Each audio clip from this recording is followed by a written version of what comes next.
some of the expectations people had on you. Someone earlier asked Masai what his internal expectations are. What are yours for this year? To continue to grow. It seems like a broken record, but I think the consistency of growing, developing our young guys paid off for us last year, having that thought process, even though it's not exciting and as sexy as, giving an outlandish prediction, but the continued growth, slow growth from within. The guys we have here, they've done it over the last few years. We got to continue to do that. How do you measure that? Is it not the wins? Well, you do it. You winning measures it. You continue to grow to get into the playoffs. Advance in the playoffs is a great measuring stick of that growth. And we're still doing it. I would venture to say a lot of our guys, we have 9 guys, 10 guys under 25 or whatever it is. So, we have to have that thought process as far as growing our team and growing our program.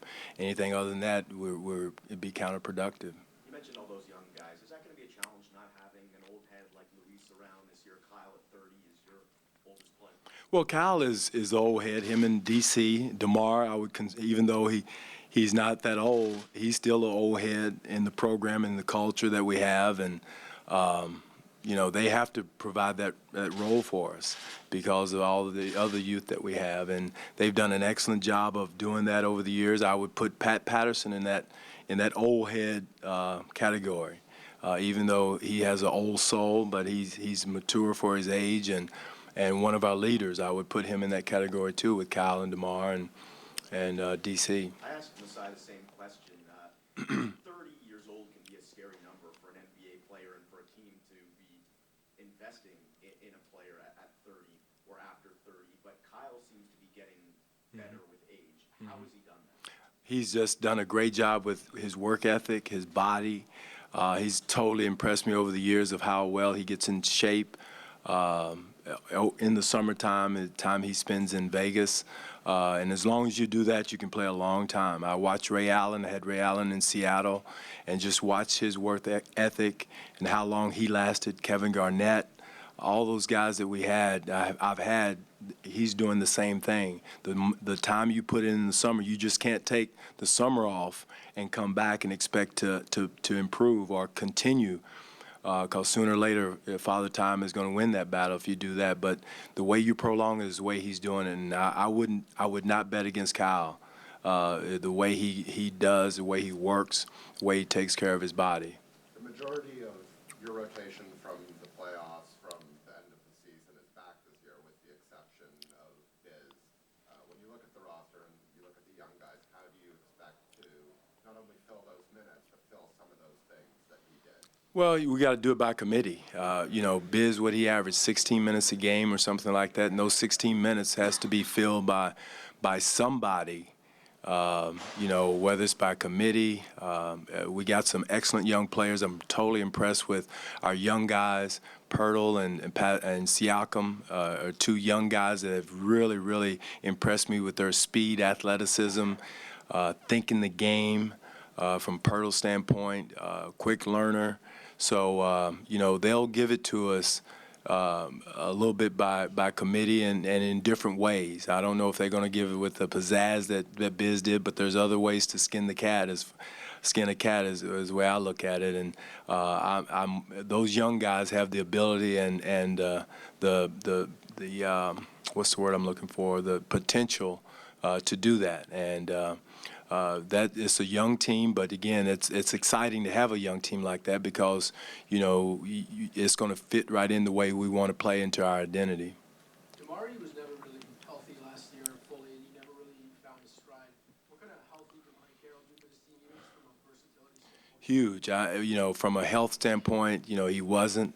And that's another important thing to answer his question is you can look through last year and see that it was always a moment for someone, no matter who it was. JV went down, Biz stepped in. DC stepped down, Norm, T. Ross, DeMar, someone stepped into that role. James Johnson stepped into that role. So that's where it's going to have to be this year. Behind DC, yeah, he's still not 100%. We're going to have to monitor his minutes in practice, in training camp. So we got to make sure we get him back to 100%. But again, there are minutes there to be had behind him. And those are going to be very, very important minutes because there's going to be some nights they're going to be big minutes, and whoever has that role is going to have to understand there's going to be some nights it's not going to be big minutes. So, and I thought last year the guys handled that as well as anyone. You mentioned that there's going to be a plan in place for Amari, whether you guys think that's slowly or not. You know when you expect him, barring any setbacks, to be 100%. I don't know. Akil, I think he's going to have to feel his body, read his body, depend on the medical people. The medical staff's done a great job with him, and trust them as much as anything else. And I'm going to trust them. And but again, he's making great progress. He's worked hard this summer. He's been here working with the young guys in September. So, but again, not 100%. I'm not saying he's way back behind schedule, but he's still just not 100%.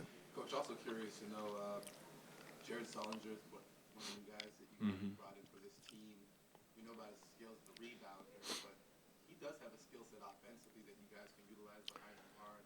Really impressed with him. I'm really impressed with his basketball IQ. He's worked hard on his conditioning the entire summer since he signed we acquired him. His shooting, his three-point shooting, have given him the green light. I think he shot 75% from the corner three last year, and I told him he better shoot more than three in a game for us this year. So if he doesn't, something's wrong. But I trust his three-point shooting. We want him to take it. We encourage him to take it. He has the ability, but on top of that, he's an excellent passer. And that's going to be something that's going to be huge in our system and the way we play. The starting spot like his to lose going into camp, and do you think he and JB can cover enough ground defensively? That's going to be a major topic in transition defense. We'll score offensively, but our transition defense is going to have to be on point. That's going to be the measuring stick, Ryan, of how well they play, not the offensive part. We'll figure out the offense. But the defensive transition, pick and roll defense is going to be the measuring stick for those two playing together. Do you want the team to run more? I mean, last year they were, With 20, numbers, they were one of the more 29th, I think it was, 28th. efficiency, but didn't run that much. Right. Do you want the team to run more? There's a balance. I like to run more, but I'll take the efficiency over running and throwing it up in the stands to Doug over on press row. And I'll take that any day. I want attempts more than running for the sake of running. And it goes back to Ryan's point. I don't know. Our wings have to run. I don't know how fast our big guy is going to get down there, but our wings can definitely get out and run. We encourage that. We've never said not to do it. Never said don't run.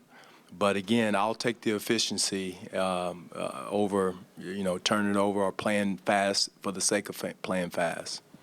Is there something, given the amount of all the floors you have on the roster, do you have someone in your mind right now heading into camp who's the front runner as the starter? Well, again, I'm not going to commit to it, but right now, today, I would say Jared Sullinger is his to lose. Again, I got to see how he and Pat, because, again, Pat is such an important part of our team, as far as what we do, how we play, and he's going to be in there. Pat's going to play starter minutes. I consider Pat the sixth starter for me. But for the balance of the minutes, the balance of the first unit, second unit, I would say Sullinger is the guy now that it would be his to lose. But I reserve the right to change my mind. So again, like I was telling Ryan, it's going to be important to see how our transition if we start giving up layups after layups after layups, we may have 5 guards in there. So. I hold the right to make sure that to see how that goes, and If somebody, Pascal Siakam may come up and just blow everybody out of the water. But as I sit here right now, that's in my mind. Since the end of the playoff run, is there something that you've seen in your dealings with Kyle and DeMar that maybe shows you how the experiences of last year and the expectations that created have kind of changed them and changed their outlook a little bit? Well, maturity, and I've been preaching that for a long time. They're growing up. I mean, they're men now, and the experience they had this summer is one of the most, the best graduate course they could take in basketball and in life is to be a part of a gold medal team and be a part of the Olympic movement and Olympic process.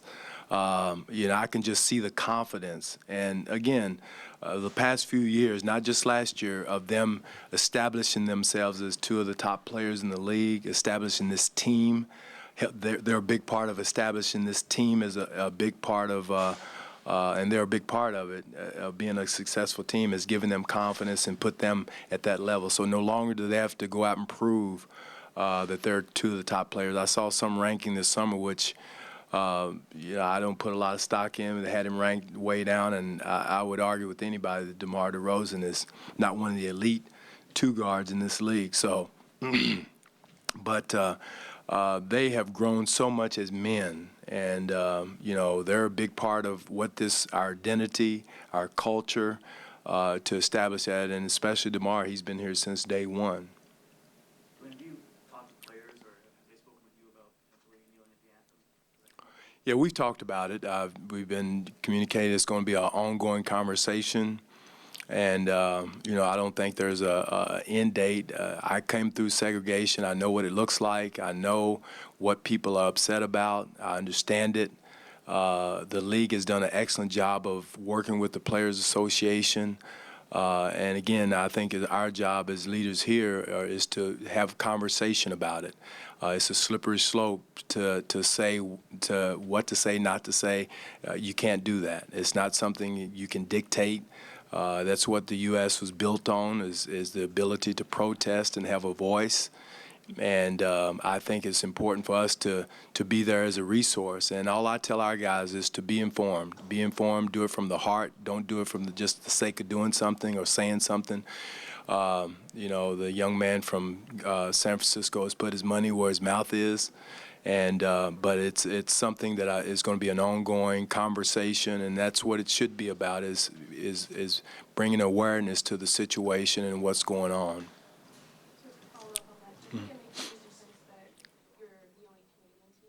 Huge, and that's what I mentioned to the guys. Canada is a beautiful country. We don't have those issues here. If they are, they're very well hidden. I haven't seen them in my time here, so it's nothing against Canada whatsoever. So to disrespect the flag here is wasting your time and energy on something that's not there. So I don't think that has nothing. We have. Most of our guys some are from the country and not from, but it's nothing against Canada, because again, for things that we fight against in the NBA recruiting-wise, that's the social issues are not that. I mean, we have probably the most diverse country, diverse city in the NBA, and I would argue that with anybody. Not at one moment have I felt prejudice or disrespect or anything other than winning and losing. I feel that, but nothing racially in this country, and that's the beautiful thing about Canada. Are we going to see any changes with offensive and defensive sets this year? Something that we Yeah, there'll be some wrinkles. We're going to have to adjust our defense. We'll be a different type of defensive team, just because of foot speed and different things. But consistency is a big part of what we're going to do. I mean, we'll put some wrinkles in, but it's not going to be major changes, because that's something that's going to be one of our partners is consistency. Obviously, Kobe and Duncan are gone. Do you have a parting thought having coached KG? Yeah, good. A lot of parting thoughts. With him, I tell you what, he's one of a kind. I always told KG at the same time too. He reminded me a lot of Gary Payton. Those guys are warriors. They're loud, they're boisterous, they speak their minds, but they compete. Whether it's at practice, scrimmages, drills, he was a leader, and he did it by example. He's one of the all-time warriors in this league, and probably one of the most intelligent players. I put him right up there with LeBron James as far as intelligence. Michael Jordan, knowing the league, knowing the game, knowing his opponent, knowing what he has to do to them to beat them.